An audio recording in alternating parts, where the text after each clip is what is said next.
আসসালামু আলাইকুম বন্ধুরা, সবাই কেমন আছেন? আশা করি সবাই অনেক অনেক ভালো আছেন। তো বন্ধুরা, আজকে আমরা জানবো যে আসলে ইউটিউবে ভিডিও কোন কোন কারণে ভাইরাল হয়। তো অনেকেই ইউটিউবে ভিডিও আপলোড করেন কিন্তু ভিডিওতে ভিউজ আসছে না।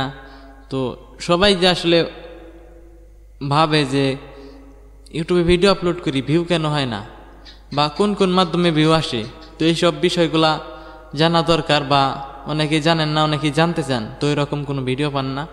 তাহলে আপনি যদি আমার এই ভিডিও প্লে করে থাকেন বা আপনি দেখতেছেন আমার ভিডিও, আপনি সঠিক জায়গায় আসছেন, আপনি সঠিক ইনফরমেশন পাবেন।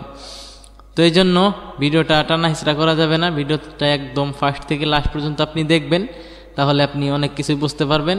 এবং কি আপনার মনের ধারণাটাও, আপনি যদি অন্য কোনো ধারণা থাকে সেটাকে আপনি পাল্টিয়ে সঠিক ধারণায় আসতে পারবেন। তো যে কথাটি না বললে নয়, আর যদি আপনি আমাদের চ্যানেলে নতুন হয়ে থাকেন তাহলে অবশ্যই চ্যানেলটি সাবস্ক্রাইব করবেন, আর যদি অলরেডি সাবস্ক্রাইব করে থাকেন তাহলে আপনাকে অসংখ্য ধন্যবাদ। তো ভিডিও কোন কোন কারণে ভাইরাল হয়? ভিডিও ভাইরাল হয় অনেকই কারণ থাকে, কিছু কিছু কারণ একদম মারাত্মক। সেগুলো হলো আপনার ভিডিওর ক্লিক থ্রু রেট। 1 নম্বর পয়েন্ট হইতেছে আপনার ভিডিওর ক্লিক থ্রু রেট যদি বেশি থাকে, মানে 10%-এর উপরে থাকে বা 10% থাকে, তাহলে আপনার ভিডিও র্যাঙ্ক করাটার পসিবিলিটিটা বেশি থাকে। এবং কি দ্বিতীয়ত হইতেছে আপনার ভিডিওর ওয়াচ টাইম। এটা হইতেছে আরও মনে হয় বেশি গুরুত্বপূর্ণ, কারণ আপনার ক্লিক থ্রু রেটটা যেমন খুবই জরুরি, তেমন আপনার হইতেছে ভিডিওর ওয়াচ টাইমটা বেশি থাকাটাও জরুরি। মানে অডিয়েন্স রিটেনশন যদি আপনার বেশি থাকে তাহলে আপনার ভিডিও র্যাঙ্ক করাটার সম্ভাবনা বেশি থাকে। তারপরেও এসটা আরও কী কারণে ভিডিও ভাইরাল হয় সেগুলো আপনারা আস্তে আস্তে জানতে পারবেন। তো ভিডিওটিতে লাইক দিয়ে না থাকলে অবশ্যই একটা লাইক দিয়ে ফেলুন।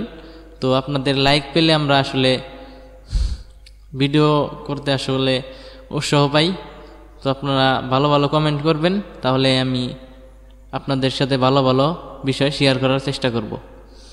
তো শুরু করে দেই, আর বেশি কথা বাড়াতে চাচ্ছি না। তো আরও কী কী কারণে ভিডিওগুলা র্যাঙ্ক করে, তো সেই বিষয়গুলো জানবো। তো সেখানে হইতেছে আপনার, আমরা প্রথমে জানলাম যে ইউটিউব থাম্বনেল এবং কি অডিয়েন্স রিটেনশন, ভিডিওর ওয়াচ টাইম। তো এই দুটাকে যদি আপনি ঠিক করেন, তারপরে আপনি ফোকাস দিবেন আপনার ভিডিওর টাইটেল। তো আপনার যখন কেউ আপনার ভিডিওতে আসে, মানে ইউটিউব থেকে আপনার ভিডিওটা যখন কারো সামনে দেয়, তখন ইউটিউব থেকে সামনে দেওয়ার পর আমরা কি করি, আমরা কিন্তু দেখি যে আসলে ভিডিওর টাইটেলটা কি, মানে কি লেখছে, কি বিষয় ভিডিওটা হবে। তো এই বিষয়টা আপনি সুন্দর করে লিখে দিবেন, যাতে জানি আপনার ভিডিওটা কেউ দেখলে মানে আকৃষ্ট হয়, মানে ভিডিওটা ক্লিক করার জন্য বাধ্য হয় যে আসলে এই ভিডিওতে ইনফরমেশনটা আছে ভালো, এই ভিডিওটা আপনার ক্লিক করি বা একটু দেখি। তো ক্লিক করার পর আপনাকে যেটা করতে হবে, আপনার ভিডিও জানি 1 মিনিট কেউ না দেখে চলে না যায়, মানে 1 মিনিট দেখে জানি চলে না যায়। আপনার ভিডিওতে যে কোনোভাবে আপনি 50% আপনার ভিডিওতে দর্শককে ধরে রাখার চেষ্টা করবেন। তাহলে এই 3টা টপিক গেল। এবং কি আরও একটা হইতেছে, আপনার ভিডিওর যে ডিসক্রিপশন আছে, ডিসক্রিপশনে আপনার ভিডিও রিলেটেড কিছু কিওয়ার্ড আপনারা লিখে দিবেন। তো ভিডিওর বাহিরে যে সব কিওয়ার্ড আছে তো সেগুলা লিখবেন না। আপনার ভিডিওর সাথে যেগুলা কিওয়ার্ড যায় সেগুলো আপনারা কিছু দিয়ে দিবেন, কিন্তু কোনো কমা দিবেন না। এবং কি দাঁড়িয়ে দিলে দিতে পারেন, কিন্তু কোনো কমা দিয়ে লেখা যাবে না। কমা দিয়ে লিখলে আপনার সমস্যা হয়ে যেতে পারে। এবং কি মিসলিডিং টাইটেলের জন্য আপনার চ্যানেলে যদি মনিটাইজেশন থাকে তাহলে বন্ধ হয়ে যাবে, আর যদি মনিটাইজেশন না থাকে তাহলে যখন আপনি পরবর্তীতে মনিটাইজেশনের জন্য আবেদন করতে যাবেন, তখন কিন্তু আপনার ওই কমা দিয়ে লেখার কারণে আপনার মিসলিডিং টাইটেল, এই সমস্যাটার জন্য আপনাকে মনিটাইজেশন দিবে না। তাই ডিসক্রিপশন যখন লেখেন তখন কমা বেশি ব্যবহার করবেন না, কমা একটু কম দিয়ে ব্যবহার করার চেষ্টা করবেন। তো তারপরে হইতেছে আপনার ভিডিওর ট্যাগ। আপনি যখন ভিডিও আপলোড করবেন তখন আপনার ওই ভিডিও রিলেটেড ভাইরাল কিছু ট্যাগ দিয়ে দিবেন।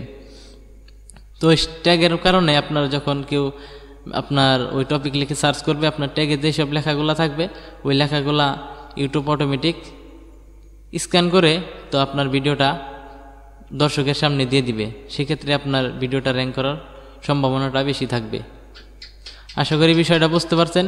এবং কি আমি যে কথাগুলো বললাম সেগুলো যদি আপনি মেনে চলেন বা সব কিছু যদি আপনি ফুলফিল করতে পারেন, তাহলে আপনার ভিডিও 100% ভাইরাল হবে এবং কি ভিডিওতে ভিউজ আসবে। তো আশা করি আমার কথাগুলো আপনাদের কাছে ভালো লাগছে এবং কি ভালো লাগারই কথা, কারণ আমি একটা কথাও বানাওয়াট বলতাছি না, কারণ যেটা বাস্তব, যেটা রিয়াল, যে বিষয়গুলো আমি আমার অনেক চ্যানেলেই দেখছি, যে বিষয়গুলো আমি মেনে কাজ করছি, তারপরে আমার চ্যানেলগুলো গ্রো করছে। তো এই বিষয়গুলো থেকেই আমি আপনাদেরকে বলছি। তো আপনারা যদি এই বিষয়গুলো মেনে কাজ না করে থাকেন, তাহলে আপনি আজ থেকে এই বিষয়গুলো মেনে কিছু ভিডিও আপলোড করেন, দেখবেন যে আপনার ভিডিওতে আগের তুলনায় বেশি ভিউজ আসবে। তো ভিডিওটা ছোট্ট হলেও আশা করি অনেক উপকার আসছে। তো ভিডিওটা ভালো লাগলে অবশ্যই একটা লাইক দিবেন, চ্যানেল নতুন হয়ে থাকলে অবশ্যই সাবস্ক্রাইব করবেন। তো আমাদের পেজে জয়েন হয়ে নিতে চাইলে আমাদের পেজে জয়েন হয়ে নেবেন। আমাদের পেজের বা গ্রুপের লিঙ্ক ভিডিও ডিসক্রিপশন বক্সে দেওয়া আছে, সেখান থেকে আপনারা জয়েন হয়ে নিতে পারেন। তো আজকের মতো এই পর্যন্তই। সবাই ভালো থাকেন, সুস্থ থাকেন, দেখা হবে পরবর্তী কোনো ভিডিওতে। আসসালামু আলাইকুম।